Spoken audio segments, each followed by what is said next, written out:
Assalamualaikum warahmatullahi wabarakatuh. Alhamdulillah, alhamdulillahillazi hadana lihaza wa ma kunna linahtadiya laula an hadanallah.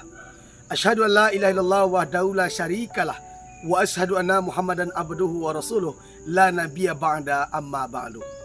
Qala Allah Ta'ala fil Qur'anil Karim, a'udzu billahi minasyaitonir rajim. Bismillahirrahmanirrahim. Ya ayyuhan nas, inna khalaqnakum min zakari wa unsa wa ja'alnakum syu'uban wa qabaila li ta'arrafu inna akramakum indallahi atqakum innallaha alimun khabir. Shadaqallahul azim. Bersyukur kita kepada Allah Subhanahu wa taala yang mana pada kesempatan ini Allah masih memberikan kesempatan kepada kita bersama. Dengan nikmat yang begitu banyak Allah titipkan kepada kita, mulai nikmat hidup, mulai nikmat kesehatan, sampai sekarang Allah masih berikan semuanya itu kepada kita bersama. Maka langkah kita baiknya bersyukur kepada Allah dengan melaksanakan segala perintahnya dan menjauhi segala larangannya. Salawat berangkaikan salam tidak lupa-lupanya kita hadiahkan kepada roh junjungan umat Islam sedunia, yakni Nabi besar Muhammad Sallallahu Alaihi Wasallam, dengan berlafazkan doa Allahumma sholli ala sayyidina Muhammad wa ala alihi sayyidina Muhammad.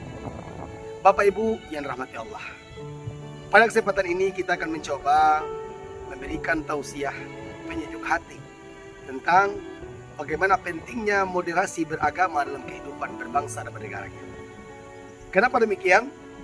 Dalam surah Al-Hujurat ayat ke-13 yang kita bacakan tadi, Allah berfirman yang artinya, wahai manusia, sesungguhnya kami menciptakanmu dari seorang laki-laki dan perempuan dan menjadikan kamu berbangsa dan bersuku-suku supaya kamu saling kenal mengenal. Sesungguhnya orang yang mulia di antara kamu di sisi Allah ialah orang yang paling bertakwa. Bapak Ibu yang dirahmati Allah, inilah pentingnya bagaimana Allah menciptakan kita tersebut dalam keadaan berbangsa dan bersuku-suku. Ada yang laki-laki dan perempuan, ada yang kulit hitam, ada yang kulit putih. Semuanya berbagai macam Allah ciptakan. Akan tetapi tidak ada di antara kita untuk tidak saling mengenal.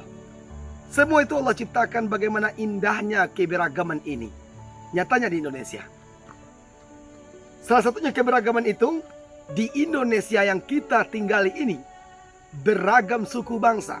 Ada Jawa, ada Minang, ada Bugis, dan ada yang lainnya, marga lainnya, ada yang Batak, ada Islam, ada Kristen, ada Hindu, ada Buddha. Semuanya kita menyatu. Lalu bagaimana kecintaan kita terhadap tanah air ini, Indonesia ini? Inilah pentingnya moderasi beragama tersebut. Di mana ketika kita bermoderasi, bukan berarti agamanya yang dimoderasi, tapi diri kita, bagaimana kita bisa mengimbangi cara ibadah tersebut. Kita selaku yang berumat agama Islam beribadah ke masjid, bagaimana orang Kristen pergi ke gereja, tidak kita permasalahkan. Jika kita berlebih-lebihan dalam beragama, maka kita akan menghakimi orang lain dengan menyatakan diri kita paling benar dan orang lain yang bersalah. Ini tidak boleh. Maka dengan moderasi beragama tersebut, terlihatlah kecintaan kita, kasih sayang kita, kebahagiaan kita antar sesama tanpa melihat suku dan rasnya, akan terciptalah harmonis. Toleransi itu adalah bagaimana kita menghargai agama orang lain. Bukan dalam menghargai mengatakan kita ikut, tidak. Kita tetap dengan akidah yang kita pakai, dan kita menghargai kesempatan bagi orang lain beribadah. Bukan sebaliknya. Karena kita doktrin dengan kalimat moderasi beragama, kita menganggap semua agama itu adalah benar untuk kita anut. Bukan begitu. Agama manapun pasti mengajak semua dalam kebaikan, pasti mengajak semua dalam kasih sayang. Tidak ada yang bermusuhan. Akan tetapi beda keyakinan tersebut bukan berarti kita terpecah belah, mengatakan orang lain tidak beragama kita paling benar. Bukan. Kita tetap benar dalam keyakinan kita. Bukan berarti kita menghakimi buruk pada agama orang lain. Kaum muslimin dan muslimat yang berbahagia, inilah pesan moderasi beragama tersebut, bahwa cinta kita dan kasih sayang kita berpadu di dalam indahnya beragama. Bapak Ibu yang saya muliakan, Ini pentingnya kita melihat bagaimana ayat yang sering kita gaungkan itu. Lakum dinukum waliyadin. Bagiku agamaku, bagimu agamamu. Bukan malah sebaliknya. Kita campur adukan ketika kita masuk Islam, kita ke Islam. Ketika kita berteman Kristen, kita ikut ke Kristen, ke gereja. Bukan begitu. Kita berikan pesan yang sejuk. Kita berikan kesempatan yang sama. Sama dalam ukuran. Bukan berarti kita dilarang untuk berteman. Lihatlah bagaimana indahnya alam. Lihatlah bagaimana indahnya gunung. Bervariasi dengan keindahan alam tersebut. Air yang keruh, tanaman yang hijau, sawit yang hijau, padi yang menguning. Semuanya bersatu padu dengan keindahan. Beginilah indahnya Islam. Ada Islam, ada Kristen.